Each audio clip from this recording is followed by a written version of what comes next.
a ideia de organizarmos esta ação resultou de uma reflexão sobre a importância e utilização da água. Ou seja, é um recurso essencial para a nossa existência, é um recurso escasso e, como já sabemos, o nosso território é particularmente exposto ao fenómeno da seca e é um recurso também que é mal gerido e que é muito desperdiçado.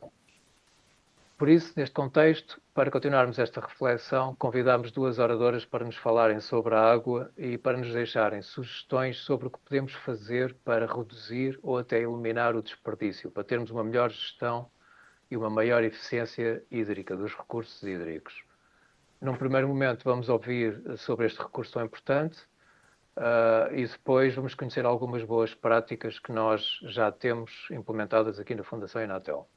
Se desejarem colocar alguma questão, queiram fazê-lo, por favor, por escrito, porque ou eu ou a Sofia Jorge, que está a acompanhar também aqui a organização do webinar, vamos tentar responder no momento as questões que possam ser respondidas ou então fazer uma triagem para algumas questões mais relevantes que as nossas oradoras possam responder no fim.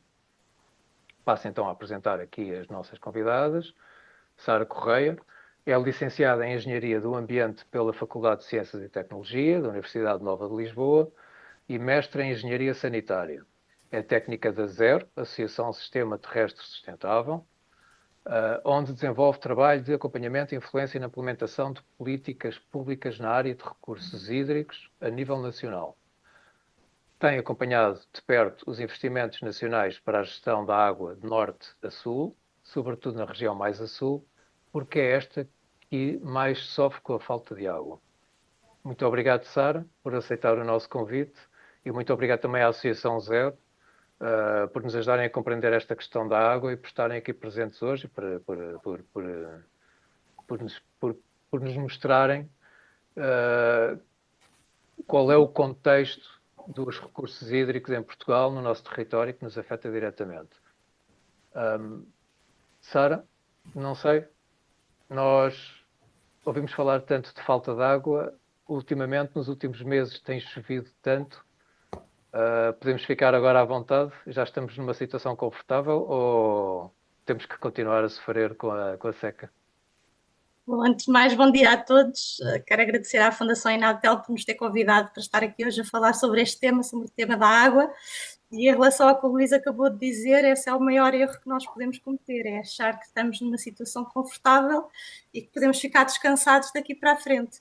Porque, de facto, não é isso que a história recente nos tem vindo a dizer. Ou seja, nós passamos já por várias situações de seca, intercaladas com situações em que estamos um bocadinho mais confortáveis ao nível da água, mas as secas, nós sabemos que aquilo que nos dizem as previsões relativamente às alterações climáticas e aos seus efeitos é que nós vamos ter estas situações de seca cada vez de forma mais frequente, que vão ser mais prolongadas no tempo e, portanto, vão ser situações mais intensas. Portanto, não podemos estar, e esse tem sido o erro que nós temos cometido ao nível da gestão da água a nível nacional, é termos esta visão de que agora choveu, podemos ficar descansados, não nos vamos preocupar até vir a próxima seca. E depois, quando vem a seca, andamos aqui todos aflitos, porque ninguém sabe o que é que há de fazer e porque é preciso poupar, e depois acabamos por aplicar medidas no fundo, medidas restritivas ao uso da água, que acabam por recair sempre nos mesmos e que depois, na verdade, não têm um impacto tão significativo assim. Portanto, não vamos aqui pensar que estamos, porque choveu, que estamos numa situação confortável. De facto, a situação neste momento e a que se viveu de forma mais grave, mais intensa, foi no Algarve. E posso dizer que o Algarve, o ano passado, em agosto, teve mesmo em risco de que as pessoas pudessem abrir a torneira e não ter água. Não sei se toda a população do Algarve estava muito ciente disso, mas esse risco houve, efetivamente. Portanto, neste momento a situação é um bocadinho mais confortável, mas nós temos que pensar que se calhar no próximo, o verão está aqui, hoje já estamos com temperaturas acima dos 30 graus em grande parte do país, portanto temos que começar a fazer uma gestão da água precavendo estas situações, ou seja, para nos tornarmos mais resilientes a elas, e isso infelizmente não tem acontecido. Bom, eu se calhar passava aqui a minha apresentação para não perdermos mais tempo, também para não depois não estar aqui a complicar a situação da Marta, que vai ter que falar a seguir a mim, portanto, para ela não ter também o seu tempo contado, eu vou só aqui partilhar a minha apresentação.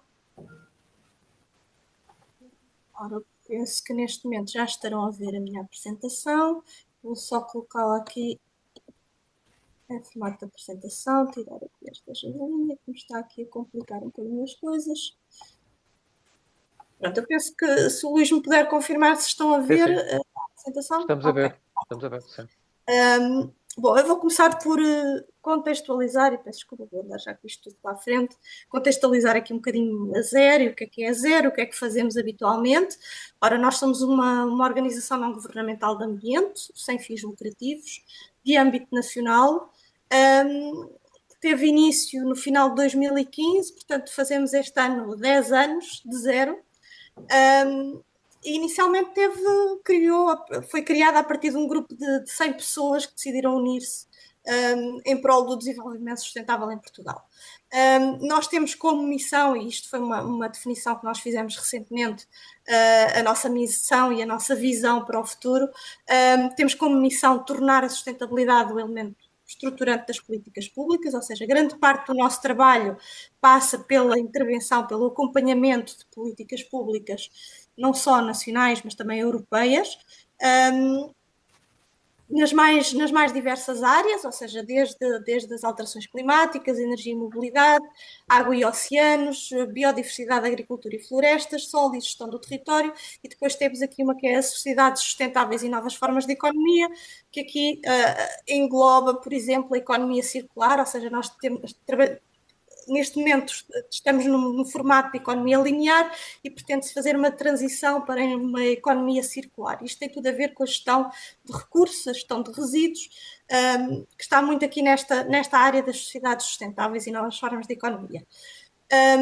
Portanto, nós trabalhamos muito através destes 4 eixos de atuação que eu tenho aqui do lado direito: intervenção e acompanhamento de políticas públicas, capacitação e comunicação sobre sustentabilidade. Temos alguns projetos demonstrativos, é verdade, nas várias áreas, e depois temos aqui como último eixo a promoção da participação pública e o envolvimento dos cidadãos. E, portanto, é aqui que encaixam ações como a de hoje, esta ligada à água, mas depois fazemos também outras ações noutras áreas. Ora, sobre o nosso tema de hoje, água, que futuro, eu vou começar aqui a falar um bocadinho sobre o que é a gestão sustentável da água, falar um bocadinho sobre este conceito, porque fala-se muito de gestão sustentável, mas interessa saber o que é essa gestão sustentável da água. Nós sabemos que a água é um recurso essencial, fundamental à vida, sem ela não há vida em parte alguma da Terra. Está muito ligada também à questão, à nossa economia, aos nossos ecossistemas, e, portanto, quando falamos de gestão sustentável deste bem que é comum e que é essencial, estamos a falar em gerir não só a questão da sua disponibilidade, em fazer um uso da água que temos disponível, um uso mais sustentável, mais racional, de modo a que essa disponibilidade se mantenha também para as gerações futuras. Portanto, a escassez, a poluição da água são desafios que estão a ser colocados no nosso dia-a-dia, já existem, eles já estão presentes em função daquilo que são os efeitos das alterações climáticas, também em função da pressão humana sobre os nossos recursos hídricos, que afetam muito a disponibilidade, mas nós temos que ter a noção que essa disponibilidade vai ser cada vez menor ao longo do tempo, ou seja, em função das alterações climáticas, nós percebemos que já há uma redução da precipitação anual.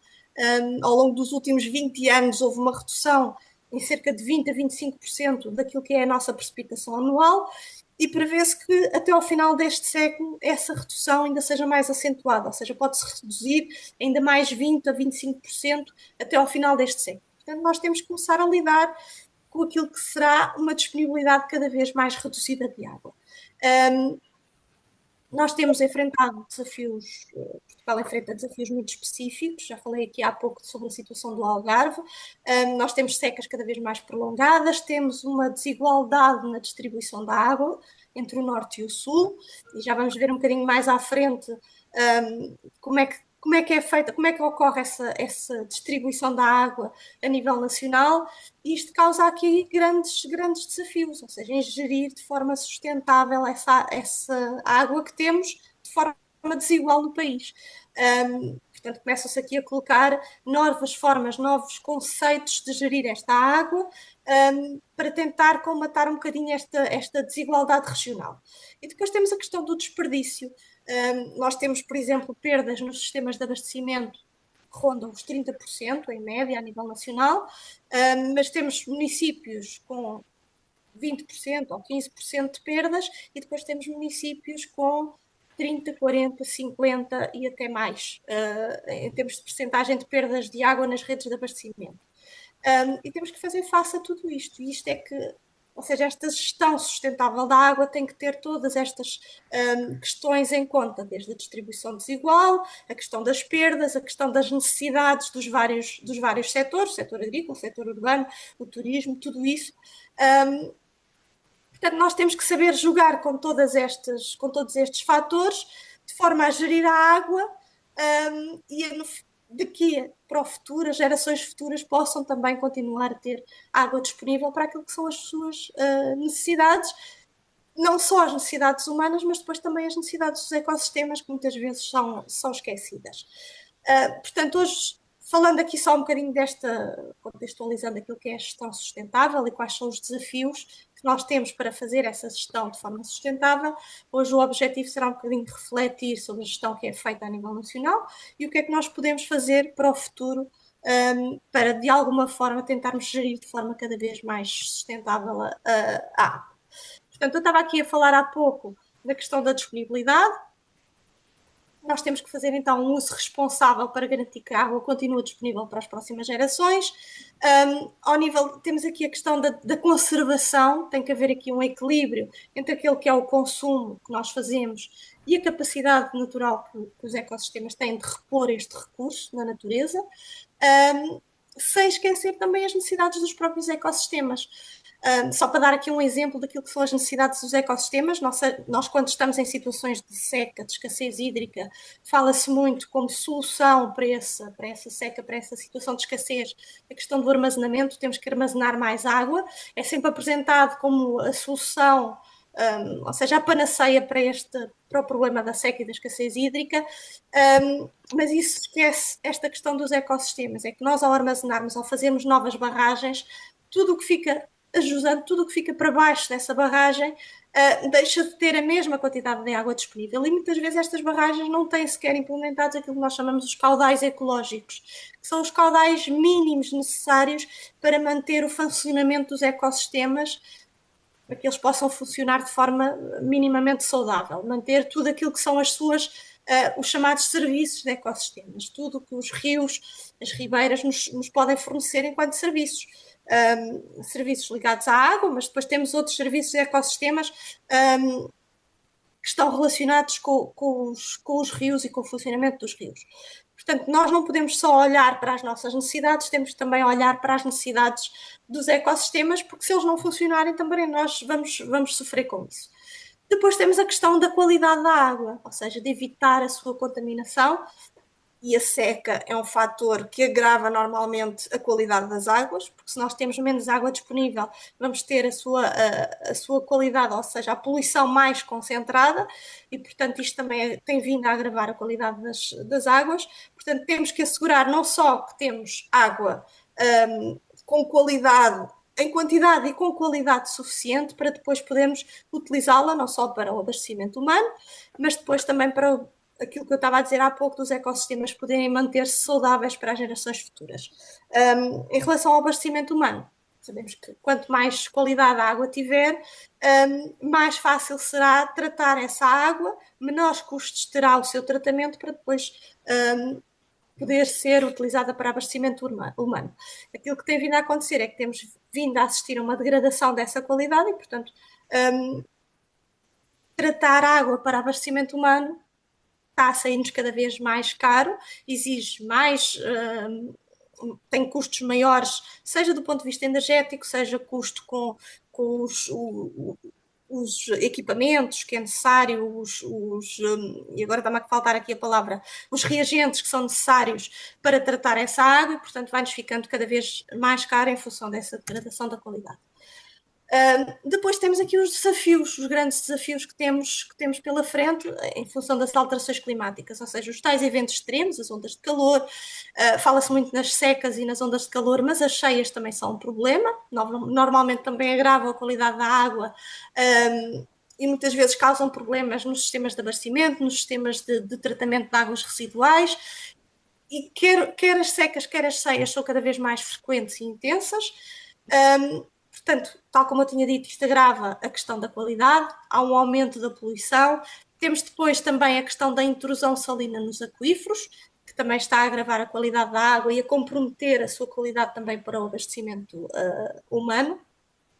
O que é isto da intrusão salina? Ou seja, neste momento, em virtude daquilo que tem sido o nosso uso cada vez mais intensivo das nossas águas subterrâneas, há locais que dependem exclusivamente da água subterrânea para abastecimento das populações, e sempre que há secas há uma corrida à abertura de novos furos, novas captações, e isto tem agravado aqui a questão da intrusão salina, ou seja, em muitos aquíferos há já a intrusão de água do mar nos aquíferos, e isto depois dificulta também a utilização dessa água, não só para abastecimento humano, mas depois, em muitos casos, também para a agricultura, para a rega, que não pode estar a regar com água que tem níveis elevados de sal.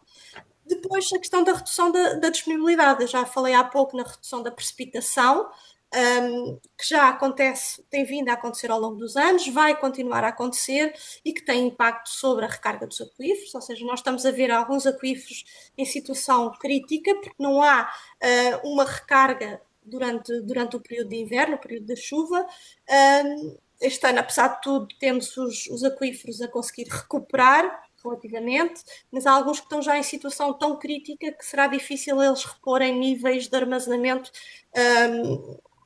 que permitam ficar numa situação relativamente confortável. E depois os níveis de armazenamento das albufeiras, que é onde nós vemos logo o efeito das secas logo de início. Depois, todos estes desafios, seja dos eventos extremos, a questão da qualidade, a degradação da qualidade, a redução da disponibilidade, têm vindo a criar um novo desafio, que são os conflitos pelo uso da água. E nós, quando falamos em conflitos pelo uso da água, associamos muito estes conflitos não à Península Ibérica, mas a verdade associamos muitas vezes a outros países, onde esses conflitos já são mais graves e já têm vindo a ocorrer ao longo dos anos, mas a verdade é que esses pequenos conflitos já existem na Península Ibérica, ou seja, nós ouvimos os agricultores espanhóis a criticar, por exemplo, numa altura em que eles já estavam a sofrer com uma seca extrema, a criticar, por exemplo, a libertação de água no Douro, porque há acordos entre Portugal e Espanha para os rios transfronteiriços, e há caudais mínimos que estão acordados e que Espanha que tem que libertar para este lado da fronteira, e muitas vezes o que acontece é que Espanha vai retendo a água enquanto pode, a ver se chove e se de facto depois ficam numa situação mais confortável para só aí libertar essa água. E o que aconteceu foi que Espanha não estava de facto numa situação confortável, mas o acordo tinha que ser cumprido, porque não estavam ainda numa situação que lhes permitisse não cumprir com o acordo. Ou seja, há uma situação em que, quando eles estão numa situação de seca muito extrema, em que têm níveis de precipitação efetivamente muito baixos, podem efetivamente não cumprir com os caudais que estão acordados, mas ainda não estavam nessa situação. E, de facto, eles acabaram por ter que libertar água no Rio Douro, e houve imensos agricultores espanhóis a manifestarem-se contra isso. Mas esses conflitos podem até ser a nível nacional. Fala-se muito da questão dos transvases, de trazer água do norte para o sul, e isso de facto pode ser, se esses transvases forem efetivamente implementados, podem ser fatores de conflito entre o norte e o sul do país. Portanto, aquilo de acharmos que os conflitos pelo uso da água só acontecem noutros países, não é verdade, cá também acontece e estamos sujeitos a eles, principalmente se não fizermos a tal gestão sustentável da água. Há pouco eu estava-vos a falar daquilo que é o armazenamento das nossas albufeiras e eu trago-vos aqui imagens daquilo que tem sido o contexto nacional em termos de disponibilidade. Falei-vos há pouco que nos últimos 20 anos a precipitação em Portugal e Espanha diminuiu entre 15% a 20%. Até ao final do século prevê-se que diminua ainda mais, 10% a 25% até ao final do século. Portanto, a disponibilidade total de água reduziu-se em 20% nos últimos 20 anos. E eu trago-vos aqui umas imagens daquilo que é o armazenamento, a situação das nossas albufeiras. Tem esta aqui mais, com tons mais verdes e azuis mais claros, que é a situação de março de 2022, em que estávamos com uma seca bastante grave a nível nacional, em que tínhamos as albufeiras com níveis muito baixos, inclusive no norte. Há sempre a ideia que o norte não tem problemas com seca, mas também tem, e temos aqui na bacia hidrográfica do Lima, em que estava a vermelho, ou seja, estava com níveis de armazenamento abaixo dos 20%. E isso nós habitualmente só vemos mais a sul, aqui na bacia do Barlavento. Claro que aqui não é só uma questão de precipitação, também há a gestão que é feita das albufeiras, porque muitas delas também servem para produção energética e, portanto, às vezes a gestão que é feita para produção energética não é a mais correta e, portanto, nós vimos aqui provavelmente a região no Alto Lindoso, a barragem do Alto Lindoso, a descarregar fortemente para a produção energética, porque sabemos que naquela altura também tínhamos o custo da energia bastante elevado e, portanto, tivemos a EDP a fazer uma gestão pouco eficiente dessa água e vimos aqui também os níveis das albufeiras a baixarem bastante. Mas isto só para terem uma ideia que grande parte do país estava com níveis de armazenamento abaixo, ali entre os 50% e os 60%, portanto uma situação muito pouco confortável para depois enfrentar os meses de verão. Eu hoje estive aqui só a atualizar, porque tinha aqui o de março de 2025, que é este do lado esquerdo, mas quis-vos pôr aqui também o de abril, porque há aqui já algumas diferenças. Entretanto, o mês de março e abril choveu bastante, e este ano, março, podem comparar março de 2025 com março de 2022 e a situação não é de todo a mesma. Estamos numa situação efetivamente mais confortável, abril mais confortável ainda, ou seja, temos praticamente as albufeiras todas com níveis de armazenamento ali entre os 80% e os 100%, grande parte delas acima dos 90%, mas há sempre ali uma região do Algarve, a região do Barlavento, que nunca tem níveis tão confortáveis assim. Apesar de tudo, já teve com níveis bem mais baixos, mas agora já está um bocadinho melhor, mas isso não significa que depois nos meses de verão não vá efetivamente baixar bastante. Mas isto só para vos mostrar a diferença de um ano em que tivemos uma seca severa para um ano em que neste momento estamos com relativamente confortáveis. Portanto, só para vos falar aqui um bocadinho sobre a escassez hídrica em Portugal, nós temos aqui aquilo que é designado o índice de escassez hídrica por subbacia, ao longo dos anos, entre 89 e 2015, e a verdade é que temos, de facto, o Alentejo e Algarve com níveis de escassez já considerada como escassez extrema, ou seja, com um nível mais elevado de escassez, que é superior a 70%, e de facto temos o norte com níveis de escassez mais baixos, ainda assim com uma escassez elevada, entre elevada e severa em algumas zonas. Depois temos ali o norte mesmo, o Minho, Trás-os-Montes, com alguma situação em algumas áreas com níveis de escassez mais baixa, mas de facto nós já temos praticamente todo o país a viver uma situação de escassez. Em algum período, normalmente nós vivemos períodos de escassez mais severa nos meses de primavera e verão, mas de facto é que todo o país já está em situação de escassez. Só para vos dar aqui o contexto a nível europeu, a verdade é que o contexto a nível europeu também se tem vindo a agravar ao longo dos anos. Se nós olharmos aqui para esta linha mais avermelhada, temos a situação de escassez, ou seja, a percentagem de população afetada por uma situação de escassez hídrica. Em 2000, a nível europeu, tínhamos 30% da população a ser afetada por situações de escassez, neste momento em 2022 já subiu para 41%. Relativamente à área a nível europeu que é afetada por situações de escassez, nós passámos dos 29% em 2000 para 34% em 2022. Portanto, a situação de escassez não afeta só a Península Ibérica, obviamente que as regiões a sul da Europa são as mais afetadas, mas a verdade é que esta situação se tem vindo a agravar e temos outros países a serem afetados. Só para vos dar aqui uma ideia, por exemplo, os países que enfrentam condições de escassez mais graves são, por exemplo, Chipre e Malta, nós vimos logo a seguir. A diferença é que Chipre e Malta enfrentam condições de escassez em vários períodos ao longo do ano, e no caso da Grécia, Portugal, Espanha e Roménia, enfrentamos situações de escassez, sobretudo durante a primavera e o verão. Claro que isto é relativo, se nós não tivermos invernos com alguma chuva, estes períodos de escassez vão ser mais prolongados e não vão afetar só a primavera e o verão, e vão se prolongar também por outros meses. Mas isto só para vos dar a ideia quais são os países que a nível europeu são mais afetados por estas situações, e de facto os países do sul da Europa são aqueles que mais problemas têm com a escassez hídrica, mas isso não significa que outros países a nível europeu não sejam também afetados. Relativamente às disponibilidades de água, eu trago-vos aqui só um gráfico para terem uma ideia de quais são os setores que mais água consomem e os que menos água consomem também. Acho que se destaca e vê-se, é óbvio, esta mancha verde claro aqui neste gráfico, e de facto a agricultura é o setor que mais água consome a nível nacional. Eu tenho aqui 70%, mas é um pouquinho mais, pode chegar até aos 73%. Portanto, este é o setor que mais água consome a nível nacional. Depois temos o setor urbano, que consome cerca de 13%. Temos depois a indústria, a termoelétrica, que também consome alguma água.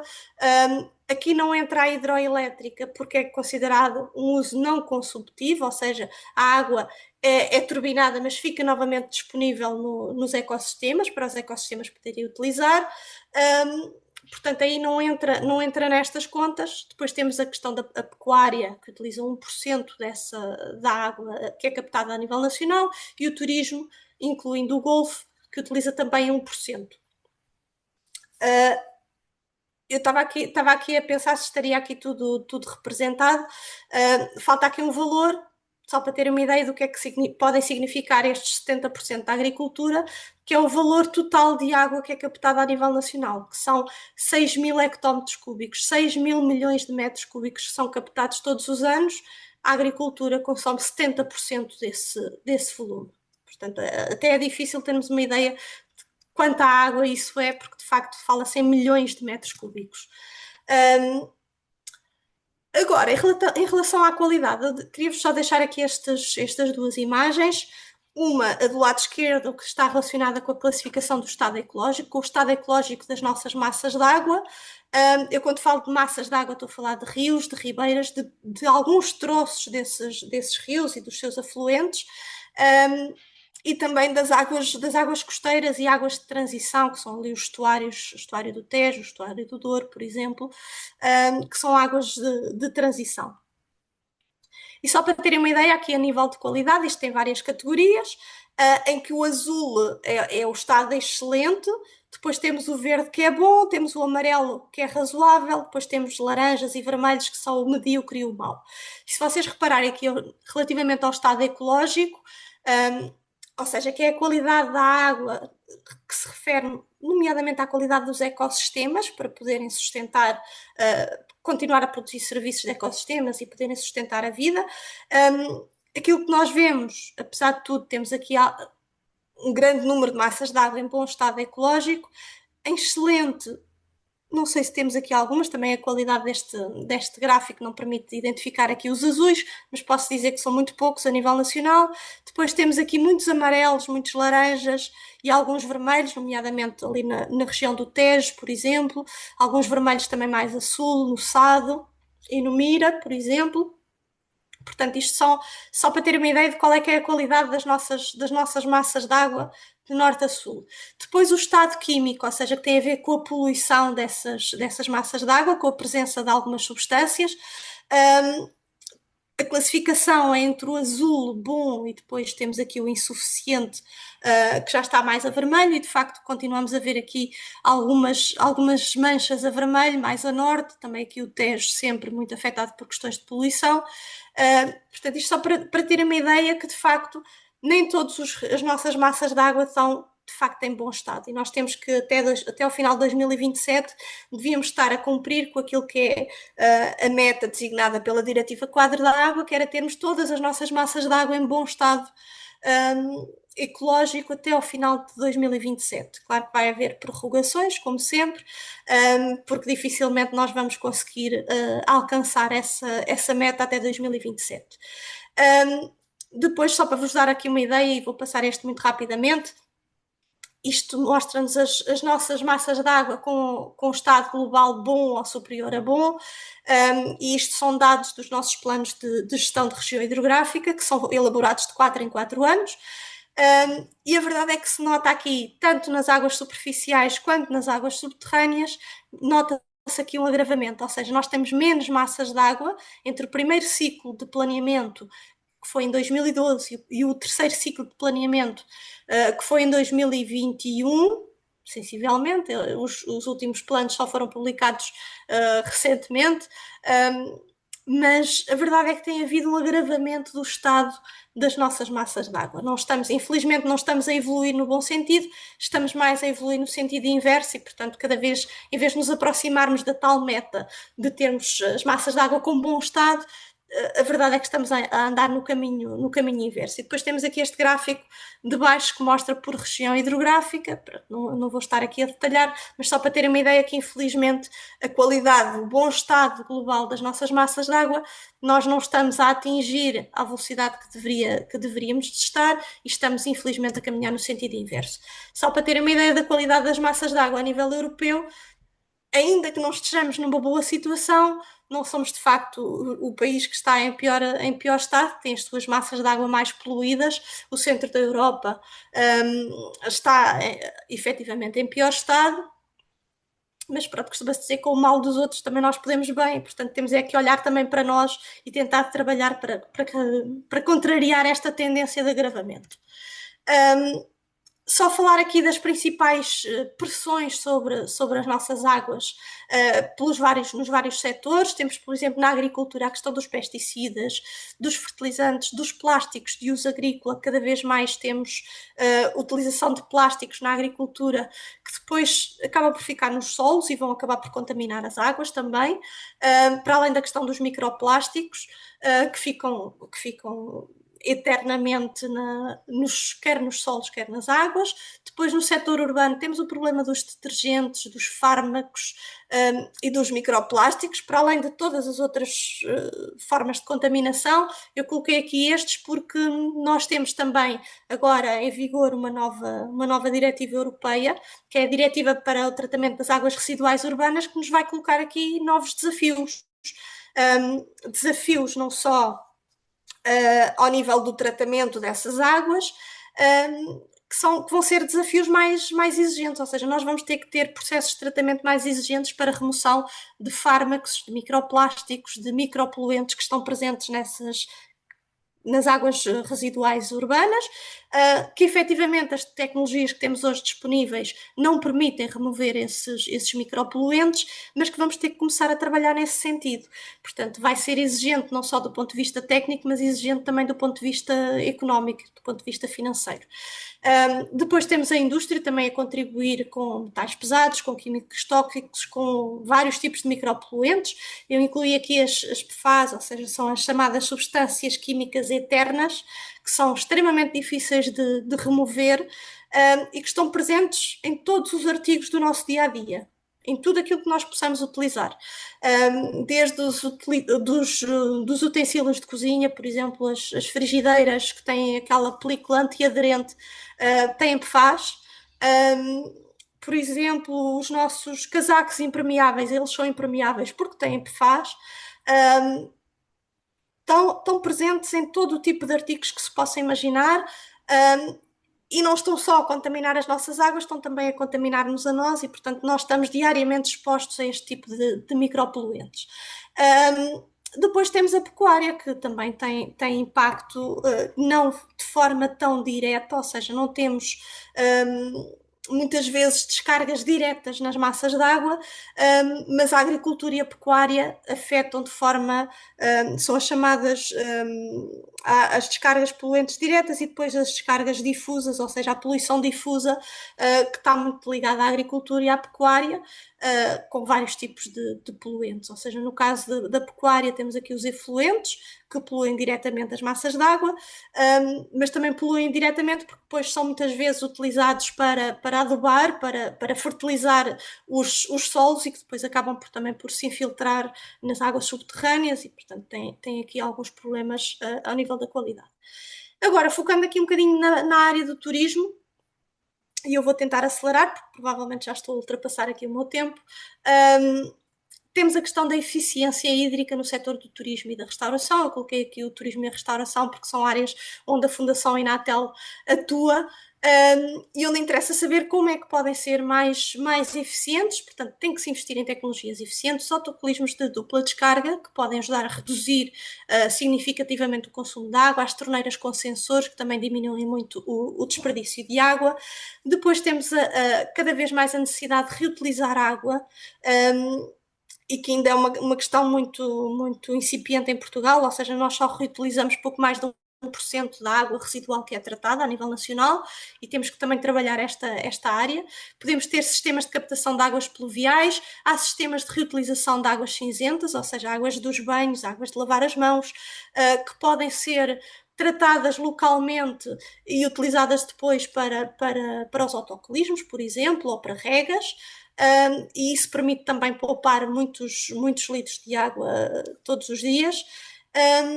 Depois a questão da monitorização, ou seja, há muito, e em Portugal temos um problema com a monitorização da água, seja de qualidade, seja de quantidade, há muito pouca monitorização. Nós conhecemos muito pouco aquilo que temos disponível e a qualidade. Cada vez vai havendo mais, mas ainda temos que trabalhar muito esta área da monitorização. E isso também tem que acontecer a nível local, das entidades, seja dos edifícios, seja das empresas. Temos que trabalhar muito esta questão da monitorização.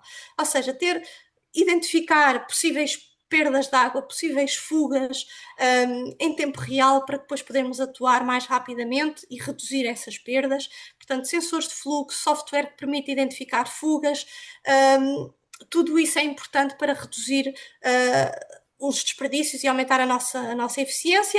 E depois a questão do paisagismo, ou seja, não podemos achar que é só a utilização que fazemos direta da água, nós podemos ter também jardins, espaços verdes mais eficientes no uso da água, que não exijam tanta rega, que não exijam tanta utilização de água e que permitam até aproveitar a pouca água que vai ou a água da chuva, por exemplo. Portanto, há várias técnicas, a chamada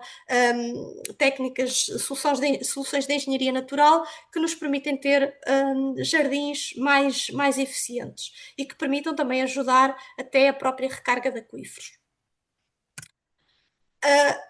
Agora, isto tem alguns desafios, de facto. Isto é muito giro em teoria, aplicar todas estas técnicas, estas tecnologias que estão ao nosso dispor, mas de facto isto tem desafios. E os desafios são muitas vezes o custo que essas tecnologias representam. Isso significa que muitas vezes as empresas não têm capacidade financeira para fazer esse investimento, ou de facto não é uma prioridade para fazer esse investimento. Depois falta muitas vezes a formação especializada, o conhecimento técnico para implementar alguns sistemas. Falta muitas vezes também a questão legal que esteja efetivamente bem definida para poder implementar alguns sistemas. Eu falei dos sistemas de aproveitamento de águas cinzentas, mas neste momento temos um vazio legal nessa área que dificulta a implementação de sistemas de reutilização de águas cinzentas. Portanto, aqui o conhecimento técnico é importante, mas também as questões de legislação. E depois porque muitas vezes há hábitos que estão enraizados, há alguma resistência à alteração de práticas que já estão instituídas e que dificultam também depois a adoção de outras práticas mais eficientes. E depois a questão da avaliação de resultados, ou seja, para conseguirmos efetivamente ver resultados é preciso medir, é preciso estarmos constantemente a monitorizar para depois percebermos de facto as medidas que vão sendo implementadas se têm impacto real e qual é que é o impacto a longo prazo. E isto também pode ser um fator motivador. Quando nós efetivamente verificamos que há medidas que têm impacto e que trazem resultados, isso pode ser motivador para a implementação de outras medidas. Eu falava há pouco da questão da legislação, a regulamentação é muito importante. Só para vos dar aqui uma ideia, a nível nacional, entre 2000 e 2020, surgiu a Diretiva Quadro da Água, surgiram os planos de gestão de região hidrográfica, que trouxeram aqui para já um conhecimento sobre aquilo que nós temos a nível nacional, em termos de recursos hídricos, que era importante e que não existia. Depois temos o Plano Nacional da Água, o Plano Nacional para o Uso Eficiente da Água, e este último posso dizer que neste momento diria que está morto praticamente, ou seja, é um plano nacional que existe, que foi estabelecido, que tem metas, que tem medidas, mas que na prática nunca foi implementado e não sabemos qual é que é o resultado final da sua implementação, porque simplesmente ficou esquecido. Foi daqueles planos que é muito, muito interessante em teoria, mas que na prática nunca foi colocado em implementação. Depois, entre 2021 e 2025, foi surgindo a necessidade de mais normas para a eficiência hídrica em edifícios, e era esta regulamentação que eu estava a referir-me há pouco, ou seja, temos um decreto regulamentar de 95, tem praticamente 30 anos, que nunca sofreu qualquer tipo de atualização, e que não incorpora questões de eficiência hídrica, de uso sustentável da água, a questão dos tais sistemas de aproveitamento e reutilização de águas cinzentas, ou seja, tudo o que diga respeito à eficiência hídrica ao nível dos edifícios não está incorporada neste decreto-lei, que precisa urgentemente de ser revisto para começarmos a trabalhar esta questão da eficiência hídrica no setor urbano. Ou seja, fala-se muitas vezes em eficiência hídrica no setor urbano ao nível das perdas, isso está do lado dos municípios, mas depois os edifícios não há. Hoje em dia já temos, por exemplo, a eficiência energética nos edifícios, mas a eficiência hídrica ainda está muito, muito aquém daquilo que seria necessário. Para 2026, 2030 já existem alguns planos. Temos aqui o PENSARP, isto é um nome um bocado estranho, é o Plano Estratégico para o setor das águas e águas residuais, que tem um horizonte de 2030 e que tem 70 medidas lá descritas para o uso eficiente da água, mas que não sabemos muito bem o que é que vai acontecer até 2030, quantas dessas medidas é que vão ser efetivamente implementadas. E temos a tal diretiva europeia para as águas residuais urbanas, que implementa aqui depois outros desafios. Pós 2030, deveria de haver aqui ser implementada a tal certificação obrigatória de eficiência hídrica para todos os setores económicos, que de facto não sabemos se vai acontecer, e está muito dependente da revisão daquele decreto regulamentar de 95.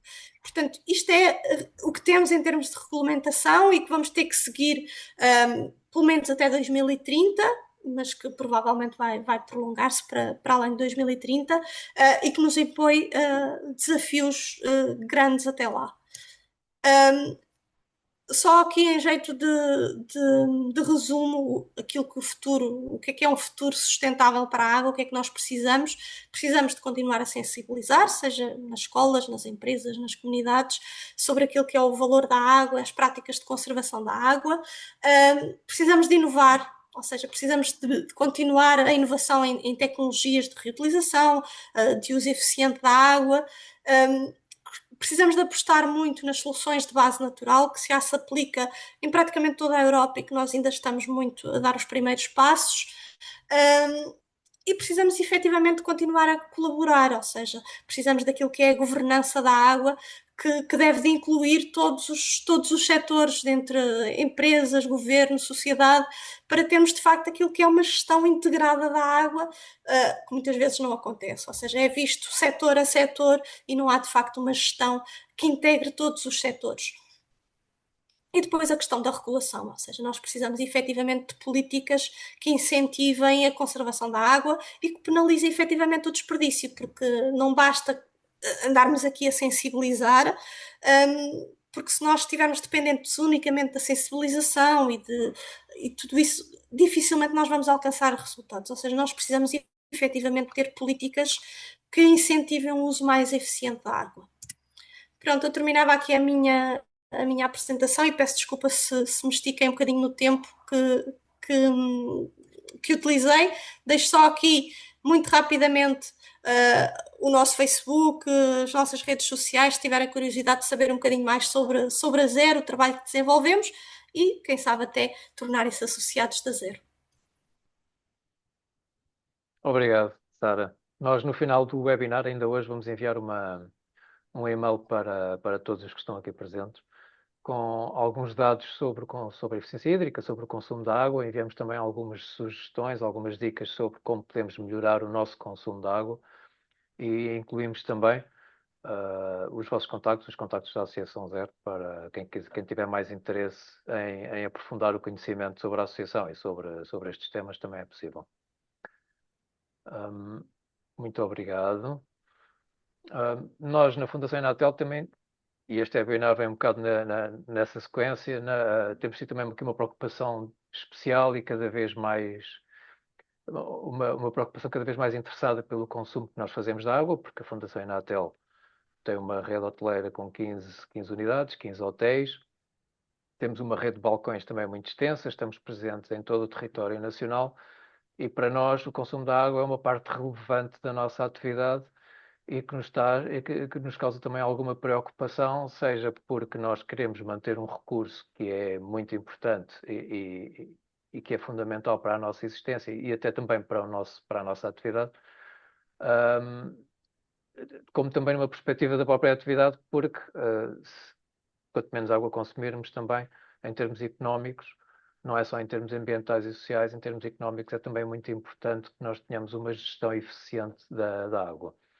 E por isso temos vindo a implementar aqui uma série de medidas, temos vindo a atualizar sempre que possível os equipamentos que utilizamos, mas para nos falar sobre isso, temos aqui a Marta Rodrigues. A Marta Rodrigues ingressou na Fundação Inatel, na Unidade Hoteleira de São Pedro do Sul, em 2008, inicialmente como formadora e depois, sempre de uma forma cada vez mais ativa, tem estado sempre presente em todas as áreas de produção desta unidade hoteleira, em São Pedro do Sul.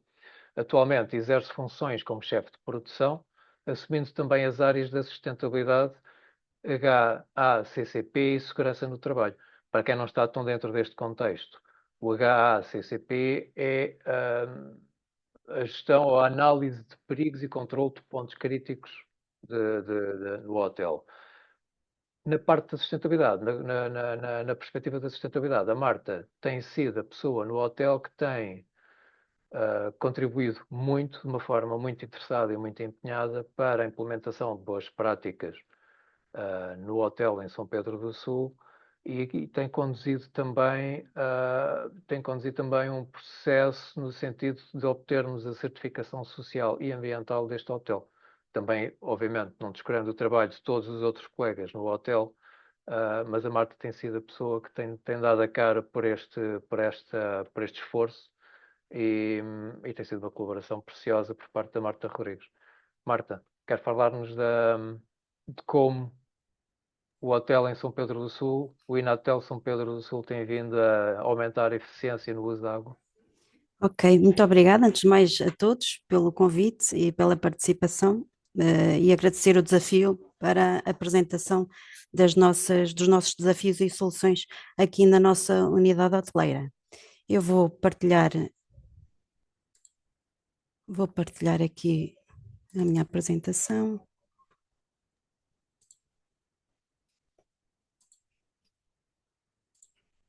Vamos sair daqui com uma boa coleção de bons exemplos. É isso? Exatamente, é isso que se pretende. Ora, então vamos falar aqui um bocadinho sobre a gestão e como nós fazemos aqui, quais são os nossos desafios e as soluções que temos na nossa unidade hoteleira. Ora, isto aqui a título exemplificativo, cada pessoa usa em média 150 litros de água por dia. Isto inclui atividades como tomar banho, lavar roupas, cozinhar e beber. Em Portugal, cada habitante gasta cerca de 65 mil litros deste recurso por ano e no mundo, cerca de 18% das pessoas não têm acesso à água potável. Isto são números enormes que realmente nos fazem refletir sobre o consumo deste recurso. A gestão da água em hotelaria. A gestão eficiente da água na hotelaria é essencial para reduzir custos, minimizar impactos ambientais e garantir um uso sustentável deste recurso. Nesta imagem temos as termas de São Pedro do Sul, que podemos verificar que o rio Voga atravessa as termas, e só a título aqui exemplificativo, existem 10 hotéis nas termas de São Pedro do Sul e 47 alojamentos turísticos e uma pousada de juventude.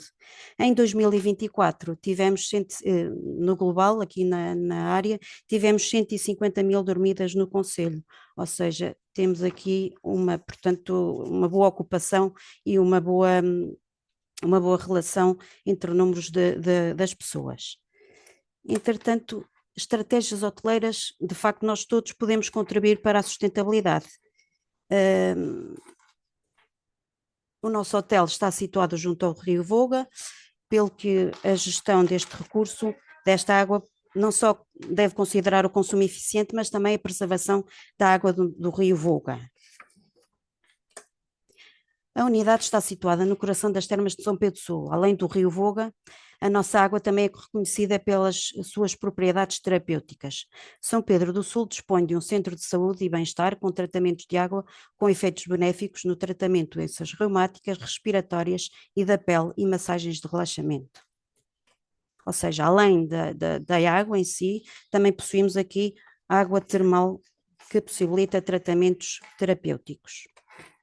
Aqui temos a nossa unidade hoteleira de São Pedro do Sul, com uma arquitetura clássica, é datada de 1930, dispõe de 77 quartos, tem uma taxa de ocupação média anual de 71%, 35.868 foram o número de hóspedes, servimos 41.156 refeições, tivemos 19.896 quartos ocupados e temos 39 colaboradores ao serviço. Portanto, temos aqui alguns dados que nos permitem também avaliar o tipo de ocupação e de serviços que disponibilizamos.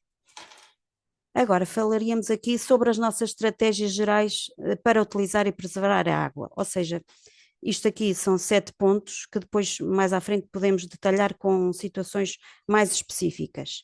A primeira é a redução do consumo, por exemplo, falando da instalação de equipamentos eficientes como restrições de caudal, uso de tecnologias, por exemplo, de irrigação através de sensores, também apelamos à consciencialização de hóspedes e funcionários, aproveitamento de fontes alternativas, como por exemplo nós temos um depósito que faz a captação da água das chuvas e que nos permite fazer as regas da nossa quinta e jardins.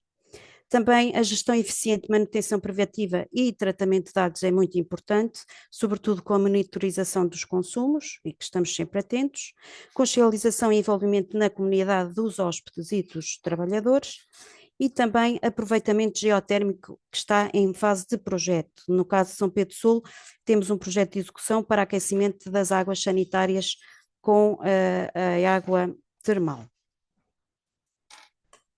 Então, falando agora mais especificamente o que é que nós fazemos por setor da unidade, nós tentamos sempre capacitar os colaboradores para práticas de uso consciente da água nas suas atividades diárias, explicando a importância da água e os impactos do desperdício, nomeadamente com as seguintes ações. Na área de alojamento, na limpeza e arrumação, temos aqui umas áreas mais gerais e que são as seguintes: evita-se torneiras abertas enquanto se limpam os WCs, que estão dotadas de redutores de caudal. Usa-se baldes em vez de mangueiras para a lavagem das varandas e áreas externas, relatamos sempre fugas de água de imediato à nossa manutenção, incentivamos hóspedes a participar do programa de reutilização de toalhas e lençóis e disponibilizamos sensores de presença nas torneiras de áreas públicas, reduzindo significativamente o desperdício. Isto na área de alojamento, limpeza e arrumação. Na área da cozinha, restaurante e bar, Utilizamos as máquinas de lavar louça apenas quando estiverem cheias. Tentamos evitar o uso excessivo de água corrente para descongelar alimentos, usando só os equipamentos de refrigeração. Na unidade também estamos capacitados com separador de gorduras, evitando a poluição de água. Temos a higienização dos equipamentos com recurso a baldes. A água de rede não engarrafada é disponibilizada no restaurante para consumo do cliente. Vamos verificar agora outra área, na área da manutenção. Existe realmente uma inspeção regular das fugas e de problemas hidráulicos. Usamos a irrigação por sensores através dos nossos tanques de captação de água da chuva para as regas nos horários mais adequados, normalmente início da manhã, para evitar evaporação e desperdícios. Damos prioridade à limpeza a seco, sempre que possível, para reduzir o uso da água. A manutenção da água da piscina é feita durante todo o ano, a fim de evitar o enchimento da mesma.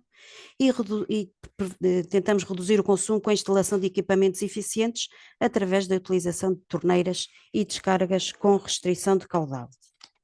Isto na área da manutenção. A nível dos hóspedes e colaboradores, dispomos de campanhas de sensibilização com a informação dos hóspedes e colaboradores sobre a importância da economia da água, através de cartazes nas áreas públicas e folhetos no guia de hóspede colocado nos alojamentos e dossiê na recepção. Realmente todos podem contribuir para a sustentabilidade, ou seja, é com base nestas informações que tentamos também fazer a sensibilização e informar todos no hotel. Nomeadamente aqui portanto, a preservação da água e o que é que podemos fazer para melhorar o ambiente e o nosso trabalho, questões da energia, como poderemos, temos as épocas de baixa ocupação e alta ocupação, como deveremos fazer, política de temperatura padrão no interior das instalações, já vai um bocadinho mais além da água, mas tudo para preservar o nosso ambiente. Gestão eficiente.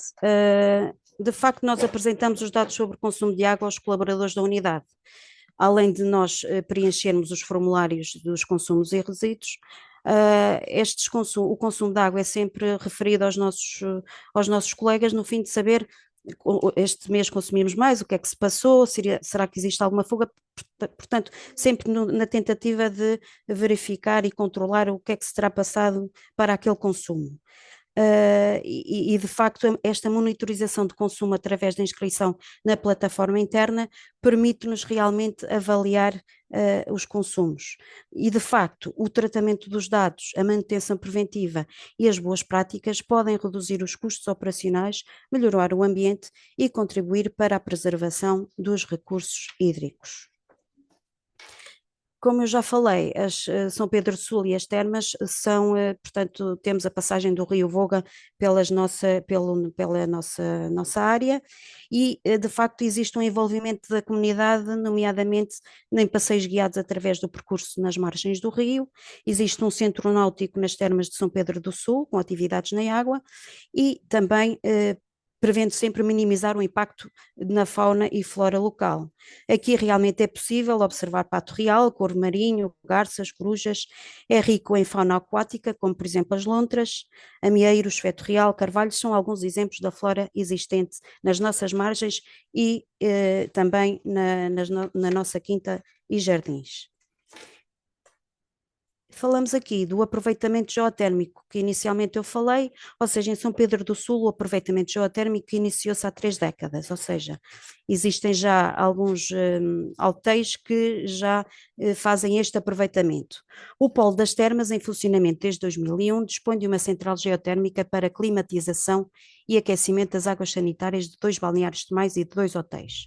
No Polo de Val, localizado a cerca de 2 km a sul de São Pedro do Sul, o geocalor foi já utilizado diretamente para o aquecimento de estufas de frutos tropicais, encontrando-se atualmente em reformulação. Na nossa unidade está previsto o fornecimento e instalação de depósito de aquecimento de águas sanitárias de 3.000 litros, incluindo todo o equipamento necessário para a ligação ao promotador de calor, a instalar no âmbito do projeto de promoção da utilização da geotérmica Termas de São Pedro do Sul. Este sistema garante o pré-aquecimento de 3.000 litros de água sanitária a aproximadamente 45 graus, antes da entrada nos depósitos existentes. Isto, de facto, contribuirá para a redução do consumo de gás e para o aquecimento das águas. Espero que tenha sido elucidativa com as nossas práticas. Obrigada pela atenção e todos realmente podemos contribuir para a sustentabilidade. Obrigada. Mesmo. Obrigado, Marta, pela apresentação Obrigada. e pelas sugestões que deixou e também por nos ter apresentado que, não sei, Sara, estamos no caminho certo? Vamos, aquilo que a Marta disse, são boas ideias, a ideia, depois eu gostaria de acrescentar aqui algumas coisas no fim, mas em relação àquilo que nós estamos a fazer na Fundação Enatel e que eu acho que pode ser também, muitas destas práticas podem ser ajustadas ao contexto que nos une hoje aqui todos, enquanto consumidores e enquanto pessoas que trabalham, sobretudo, em meios urbanos e em hotéis e em escritórios, não é? O contexto é mais ou menos, é muito parecido. Não sei, estamos bem? Podemos fazer melhor, com certeza, mas... Tudo o que seja feito para poupar água é estar no bom caminho, obviamente. Portanto, nesse aspecto estão claramente no bom caminho. Claro que há sempre mais coisas que podem ser feitas, e isso é uma questão de se pensar sobre o assunto e vamos sempre encontrar algumas formas de melhorar aí o desempenho ao nível da gestão da água. Mas era aquilo que eu dizia há pouco na minha apresentação, ou seja, também temos que ter políticas públicas que sejam facilitadoras desse processo. Eu, por acaso, fiquei surpreendida de saber que tem um depósito para aproveitamento de águas pluviais, que é excelente, mas que muitos edifícios, e muitas vezes construídos de raiz, não têm essa possibilidade. Ou seja, eu conheço, talvez para além do vosso, conheço mais um ou dois exemplos em que têm de facto essa possibilidade de aproveitamento de águas pluviais e de utilização dessas águas para rega, para lavagens de roupa, por exemplo. Mas são situações raras e, de facto, a nível da legislação que existe, não facilita depois a existência de soluções desse género em edifícios que são muitas vezes construídos de raiz. Isso tem que começar a acontecer. Portanto, E que não é, e por incrível que pareça, não é uma ideia nova, porque sempre que nós visitamos edifícios muito mais antigos, já construídos há muitos séculos, nós vemos as cisternas onde era armazenada a água. exatamente. Ora, se antigamente isso já se fazia, a Exatamente. verdade é que a água começou a estar tão facilmente disponível que se Exato. perdeu essa noção de que é necessário armazená-la, de facto. E não é só Exato. armazenar em grandes albufeiras e grandes barragens, é de facto começar a descentralizar esse armazenamento e ter esse armazenamento a nível predial, que infelizmente não acontece. Exato, e que ainda se vê, por exemplo, nas aldeias, à volta das aldeias, os terrenos que eram cultivados, que ainda são alguns, mas que antes havia um cultivo muito mais intenso da terra, não é? Continuamos a ver ainda os tanques onde a água era armazenada durante o inverno para depois para ser aproveitada para a rega nas alturas do ano em que chovia menos.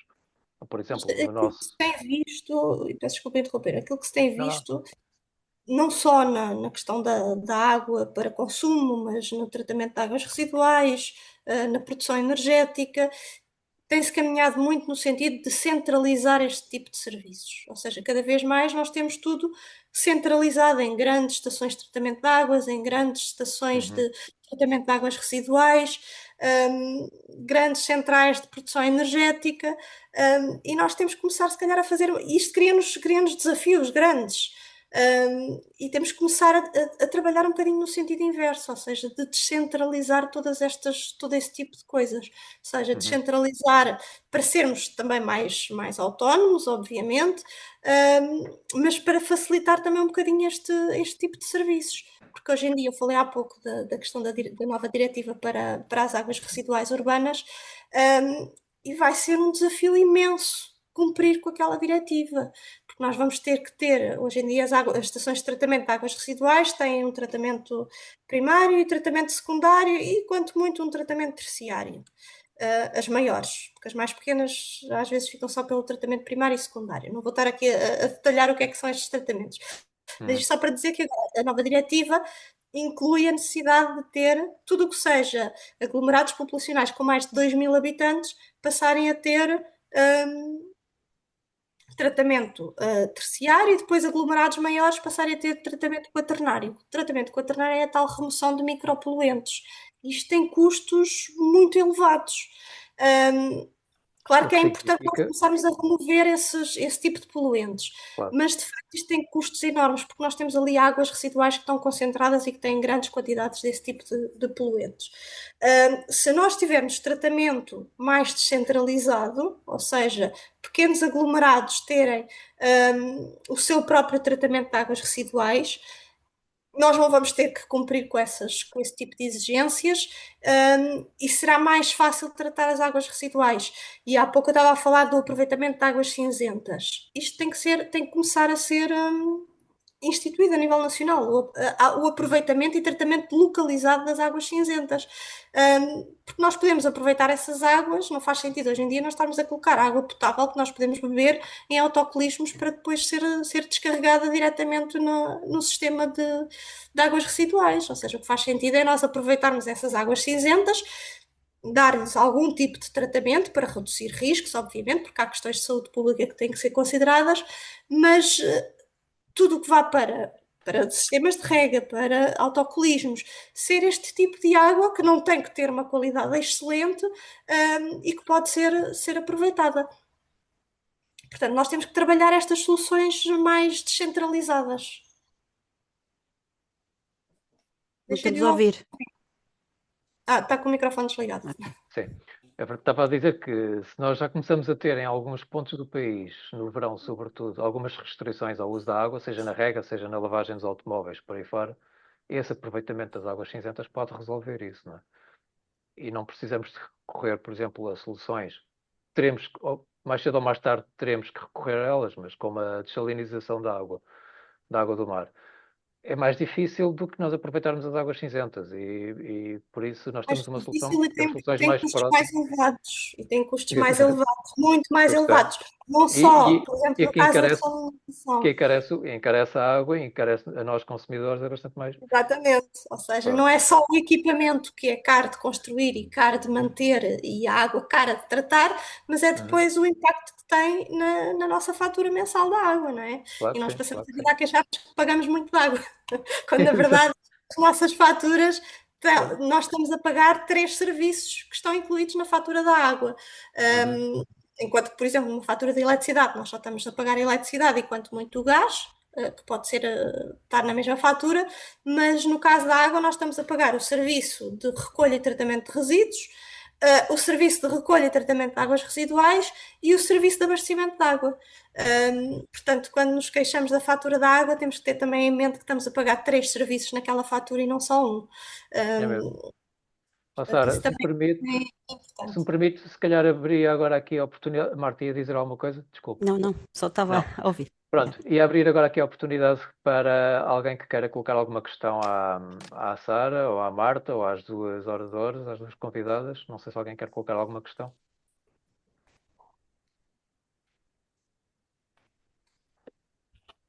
Não. Eu gostava de colocar uma questão. Sim, Elsa, bom dia. Bom dia novamente. Queria colocar uma questão à Marta que tem a ver com a percepção, se tem a percepção de alguma alteração ou evolução também no comportamento, quer dos trabalhadores, quer dos próprios clientes, em relação a todas estas práticas e dinâmicas e a sensibilização, etc. Se ao longo do tempo, digamos, nos 2 últimos anos ou 3, se efetivamente nota alguma preocupação um bocadinho diferente daquilo que era há uns tempos atrás. Sim, olá doutora. Sim, de facto temos tido uma grande evolução nessa parte, também muito pelas auditorias que temos tido regulares. Ainda ontem tivemos a auditoria de avaliação da reclassificação para a Green Key, e todos esses processos, pronto, não só com os colaboradores, os nossos colegas, que todos têm conhecimento que temos auditoria, que vêm avaliar todos esses pontos, nomeadamente também a questão da água e dos resíduos. Portanto, acho que pelo facto de haver um maior envolvimento dos colaboradores, e, portanto, houve aí uma melhoria também nas ações, e as pessoas acho que estão mais sensibilizadas, assim como os nossos clientes. Portanto, por exemplo, eu estou-me a lembrar ali no restaurante, nós disponibilizamos um container de água potável, portanto, água da rede, e o cliente tem acesso e fica agradável pelo facto de termos tido essa atenção. Portanto, são pequenas iniciativas que eu acho que têm contribuído muito para a sustentabilidade e para este todo processo que nós temos aqui na nossa unidade e possivelmente nas outras unidades da Fundação Inatel. Mas sim, temos evoluído bastante. Pronto, pelo menos acho que é um ponto positivo, não é? Também Sim, esta sim, discussão, há sim, muita coisa que devemos melhorar, mas também desde o ponto de vista do comportamento das pessoas, sim, já vai havendo alguma alteração também sim, positiva, não é? No sim. sentido de ter mais preocupação e até, no fundo, acolher bem As algumas causas. iniciativas, sim, sim, sim, sem dúvida. Obrigada. Obrigada, obrigada. Mais alguém quer colocar alguma questão? Não. Então, estamos a aproximar-nos do final, mas eu se calhar ainda passo aqui um ou outro apontamento. Tem a ver com aquilo que tanto a Sara como a Marta referiram. Um, tem a ver com o uso, o desperdício que nós fazemos da água. Tem a ver, por exemplo, aquilo que a Sara disse, que uma grande porcentagem, entre 70 ou até 73% da água que é consumida na agricultura. E a facilidade com que nós temos este recurso, porque é só abrir a torneira e a água está sempre presente, ou quase sempre presente, sempre que a queremos, não é? E isto leva-nos também a desligar um bocadinho da dificuldade que existe em obtermos este recurso, porque nós temos que captar a água, temos que a tratar, ela tem que chegar até nós. Isto é uma série é uma série de processos que são complexos, mas que para nós basta abrir a torneira e o recurso está lá disponível. E eu acho que isto nos isto nos afasta do problema que existe, que é, de facto, a água é cada vez mais escassa, é cada vez mais valiosa, pode trazer-nos problemas sérios no futuro, não só apenas às gerações a seguir, que vêm a seguir a nós, mas também a nós, no presente, já estamos a sofrer com isso. E a água é considerada um recurso cada vez mais valioso e que está e vai estar cada vez mais na origem de mais conflitos. A Sara deu como exemplo os conflitos que já podem existir ou não, coisas leves, se calhar sem grande importância em Portugal ou na Península Ibérica, mas em outros pontos do globo a água já é um bem ou um recurso muito escasso e que dá origem a conflitos muito sérios, conflitos até armados em alguns pontos do globo. E voltando aqui um bocadinho ao início da minha questão, é que a facilidade que temos do acesso a este recurso afasta-nos dos problemas que existem à volta deste recurso. E depois também aquilo que a Marta disse, que são medidas simples, que são medidas fáceis, mas que não comprometem de modo algum a qualidade. E estamos a falar de um hotel de grandes dimensões, estamos a falar de medidas que são implementadas e que não comprometem de modo algum a qualidade do serviço que é prestado e o conforto dos clientes. Ou seja, nós conseguimos resolver uma questão que é muito séria com medidas simples e que nos desculpem o termo, que é uma questão que nos toca a todos, não é? É importante para todos. Todos nós vamos sentir na pele, não vamos esperar pelas gerações futuras, todos nós vamos sentir na pele os efeitos da escassez da água. Porque, embora não tenhamos, se calhar, não vamos sentir a falta de água, mas vamos pagá-la cada vez mais caro.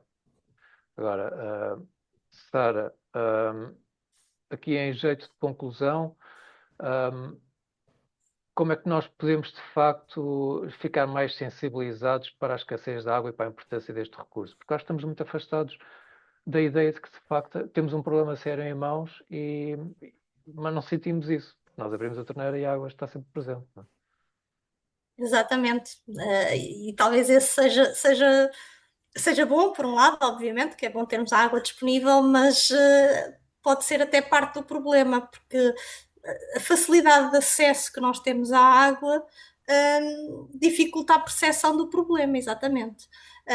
E eu falei logo no início, na questão do Algarve, que de facto em agosto esteve em risco de não haver água em muitas torneiras no Algarve, mas não sei se a população teve essa percepção, porque de facto a água continua a correr.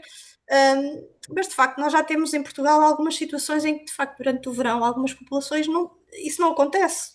De facto eles abrem a torneira e não têm água e têm que ser abastecidos por autotanques dos bombeiros. São situações pontuais, são pequenas povoações, mas de facto isso acontece. E aí sim, eu acho que eles têm noção efetivamente da questão da seca e da escassez hídrica e do risco de ficarem sem água. No nosso caso, não. Até porque falou há pouco o Luís do setor agrícola, que de facto consome grande parte da água que é gasta em Portugal. É o setor que menos paga pela água, ou seja, pagam, em muitos casos, pagam muito pouco ou mesmo nada pela água que gastam. Portanto, não há nenhum tipo de incentivo a serem mais eficientes no uso da água. Aquilo que se fala de perdas nos sistemas de abastecimento público, elas também existem nos sistemas de transporte de água na agricultura e em valores mais elevados. Mas o setor agrícola continua constantemente à espera que haja investimento público para a redução dessas perdas e, portanto, os próprios agricultores não contribuem para a redução dessas perdas, não pagam pela água ou pagam muito pouco. E isso faz com que o setor agrícola tenha, de facto, aqueles níveis de consumo. Quando se ouve falar em medidas de restrição ao consumo, grande parte delas são aplicadas ao setor urbano, que consome 13%. São muito poucas as medidas que são direcionadas para o setor agrícola. E depois temos a questão das captações de água subterrânea, ou seja, sempre que falta água superficialmente, há sempre este recurso que muitas vezes é visto como inesgotável, que não é verdade. E nós temos dezenas de milhares de furos a nível nacional, para os quais a Agência Portuguesa do Ambiente, que é quem deveria controlar, muitas vezes não sabe sequer onde é que eles estão, não sabe quanta água é captada, quanta água é consumida, e portanto também não pode cobrar por ela, porque de facto não sabe o que é que lá está a ser captado, onde é que eles estão, não há controle absolutamente nenhum. E nós achamos que temos ali de facto um recurso inesgotável, e isto é um problema, portanto não há neste momento grande controle sobre a utilização da água subterrânea. A água superficial, apesar de tudo, como é mais visível, lá vai havendo algum controle. Mas enquanto nós acharmos que temos um recurso inesgotável, dificilmente nós vamos agir para reduzir esse consumo. E de Sim, facto, no setor urbano é a questão da torneira, obviamente, mas nós temos que ter a noção que não estamos a consumir água simplesmente quando abrimos a torneira. Tudo aquilo que nós consumimos no nosso dia a dia tem um consumo de água associado, é o chamado o conceito de água virtual, ou seja, tudo aquilo que nós consumimos necessitou de água para ser produzido. Os nossos telemóveis, os nossos computadores, o papel que utilizamos, todo o tipo de artigos do nosso dia a dia necessitou de água para ser consumido. E nós temos que começar a ter esta noção.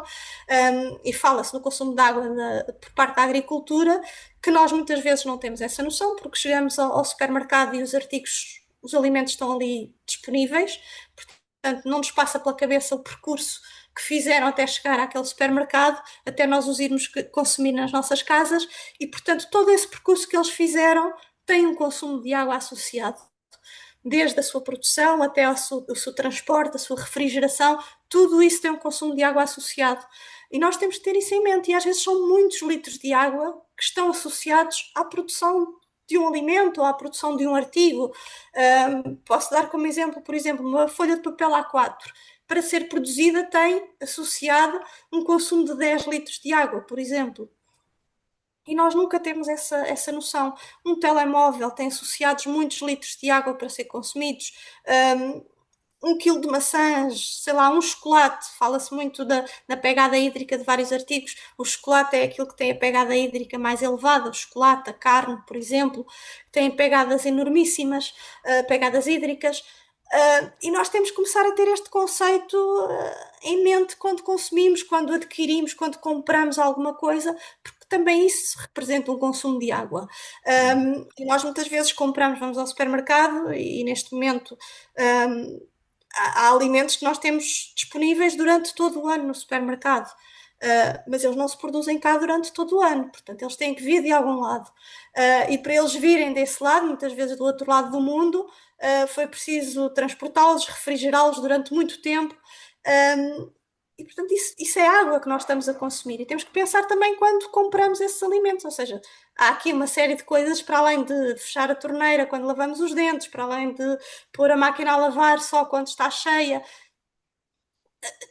Claro que isso é um consumo imediato de água que se reduz, mas depois tem todos os nossos hábitos de consumo que estão por detrás e que também podem ajudar a reduzir o consumo de água, quer aqui no nosso país, quer noutros locais onde esses produtos são é produzidos. verdade. É este tipo de conceitos que nós temos que ter em mente e ser mais criteriosos e ser mais conscientes no momento em que fazemos as nossas compras do dia a dia, seja de alimentos, seja de roupa, seja de qualquer tipo de artigo. Começar a pensar naquilo que estamos a adquirir e o impacto que isso tem, a aquisição daquele produto ou daquele artigo. E eu acho que isso é fundamental. Enquanto nós não tivermos este chip na nossa cabeça de que tudo aquilo que nós consumimos tem um impacto no mundo, seja no consumo de recursos, como a água, como qualquer outro tipo de recurso, dificilmente nós vamos conseguir mudar alguma coisa. Sim, é isso mesmo. E mesmo a água que nós não consumimos é necessária onde ela está, exatamente. Até seguindo o exemplo da Marta, que nos falou da fauna e da flora que existe em São Pedro do Sul. Nós não podemos ir para São Pedro do Sul e ver o rio e ver aquela vegetação toda, aquela mancha verde toda que é lindíssima, e que é um sítio ótimo para nós descansarmos e para nós termos os nossos momentos de lazer e de descanso, não é? Mas não podemos fazer isso sem água, porque tudo aquilo existe apenas e só porque existe ali água e porque existe aquela quantidade de água É o que disponível. também leva os clientes a escolher aquela unidade hoteleira, porque está junto ao rio e porque tem toda aquela envolvente. E se essa envolvente não existir, deixa de existir a razão que leva as pessoas até ali.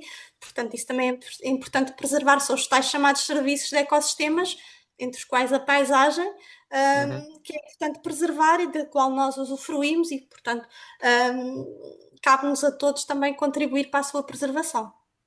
A Marta sente que as pessoas, quando estão à volta quando nos visitam em São Pedro do Sul, sente que as pessoas têm algum respeito pela biodiversidade local, pela Sem envolvente, dúvida. pela natureza à volta onde vocês estão, que vocês têm todos os dias, Ou seja, utilizamos? além da componente das águas termais para a terapêutica, falam muito na paisagem e nos percursos pedestres que podem fazer, nas caminhadas ao longo da margem do Rio Voga, portanto, na visualização das espécies, estamos a falar da fauna e flora, portanto, acho que portanto, quase 100% dos hóspedes falam realmente não só das termas, mas também da zona envolvente ao nosso hotel e às termas, sim. É importantíssimo, sim. Sim. Que a água foi um bom exemplo que a Marta deu. A água é Sim, mesmo sim. importante. A água, ou seja, voltamos ao início, né? A água é importante para a nossa existência. Nós, sem essas coisas todas, nós não conseguimos existir. E nós aqui, falamos em secas e cheias, aqui temos um barómetro muito bom aqui com a água do rio. No inverno temos cheias, não é? que galgam as margens do rio e as estradas, e no verão vemos pontos em que realmente a água é muito, muito pouca no caudal, portanto temos essa percepção. Temos aqui um barómetro muito, muito bom aqui com o rio, quando estamos em episódios de seca ou de cheias. Ok. Marta, Peço desculpa, Luís, só acrescentar aqui uma coisa em Sim, relação ao que a Marta disse.